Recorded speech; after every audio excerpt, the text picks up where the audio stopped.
Hello everyone, gold ब्रेकरमध्ये आपलं स्वागत आहे. आणि आजचा आपण व्ह्यू बघणार आहोत टेक्निकल आणि फंडामेंटली मार्केट कुठल्या वेवनी जाऊ शकतं. तर त्याच्या आधी जर तुम्हाला आमचे व्हिडिओ आवडत असतील तर लाईक करायला विसरू नका, शेअर्स करायला विसरू नका आणि सबस्क्राईब करायला विसरू नका.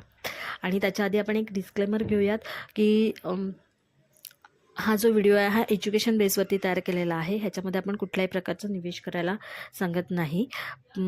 आणि जर तुम्हाला निवेश करायचा असेल हा तुमचा वैयक्तिक डिसिजन असेल. तर चला आपण बघूयात की आज काय मेजर गोष्टी आहेत. तर पहिली जी गोष्ट आहे ती म्हणजे आपण बघूयात की ट्रम्पनी जी ब्रिजवरती जी धमकी दिलेली आहे की त्यांनी सांगितलं आहे की जर का ब्रिज जे सबमिट आहे ब्रिज जे सबमिट होत आहे तर त्याच्यामध्ये जो देश भाग घेईल त्या देशावरती एक्स्ट्रा 10% टेरिफ लावलं जाईल, असं त्यांनी आत्ता थोड्या वेळापूर्वीच त्यांचं डिक्लेरेशन दिलेलं आहे. अशी धमकी दिलेली आहे. आता जर जॉईंट स्टेटमेंट बघितलं तर काल एक रिपोर्ट डिक्लेरेशन झाला आणि आज एक रिपोर्ट जो आहे हा डिक्लेरेशनमध्ये येणार आहे. तर त्या कालचा जो रिपोर्ट डिक्लेरेशनमध्ये गेला तर त्याच्यामध्ये त्यांनी जे फॅक्टर सांगितले ते मी तुम्हाला थोडक्यात सांगते. त्याच्यामध्ये त्यांनी पहिली गोष्ट म्हणजे एक सांगितलं इराणवर केलेल्या हल्ल्याची त्यांनी निंदा केली. दुसरी गोष्ट काश्मीरवर जो हल्ला केला त्याच्यावरती पण त्यांनी निंदा केलेली आहे. तिसरी गोष्ट म्हणजे इस्रायल स्ट्राईक जो वॉर गाझावर याची चिंता त्यांनी दाखवून दिली.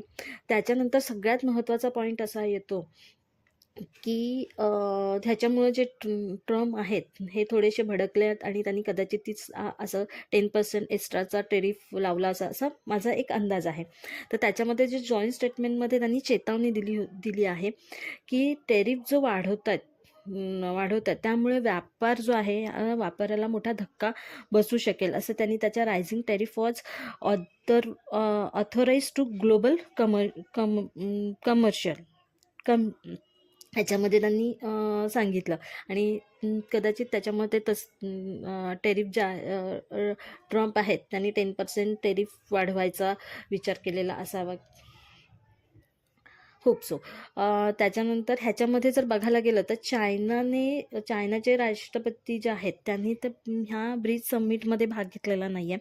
पण लादिरिंग पुटिन जे आहेत त्यांनी व्हिडिओ कॉन्फरन्समध्ये त्यांचं मत मांडलेलं आहे. भारत, साऊथ आफ्रिका अशा काही ठराविक जे देश आहेत त्यांनी पण आपली मतं देताना दिसून आलेली आहे. आणि तर ह्याचा जो इम्पॅक्ट आहे ह्याच्यावरती पण आपल्याला लक्ष देणं गरजेचं आहे की ह्याचा इम्पॅक्ट जो आहे तो मार्केटवरती काय पडू शकतो. आता दुसरी गोष्ट अशी होती की टेरिफचा विषय हा महत्त्वाचा होता. जो टेरिफचा विषय होता तो 9 ऑगस्टला जी डेट होती डिक्लेरेशनची ती त्यांनी पुढे ढकललेली आहे. ती 1 ऑगस्टपर्यंत डेट गेलेली आहे.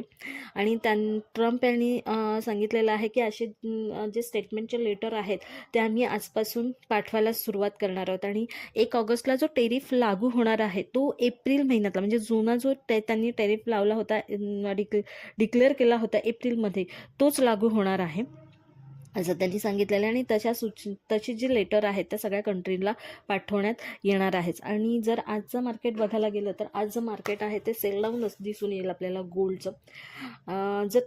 जर आपण सपोर्ट बघितला तर 3327 आणि 3309 हा सपोर्ट आहे. आणि इथून हा जर सपोर्ट तोडतोय तर मार्केट आहे तो 3240 पर्यंत येताना दिसून येऊ शकतं. आणि समजा जर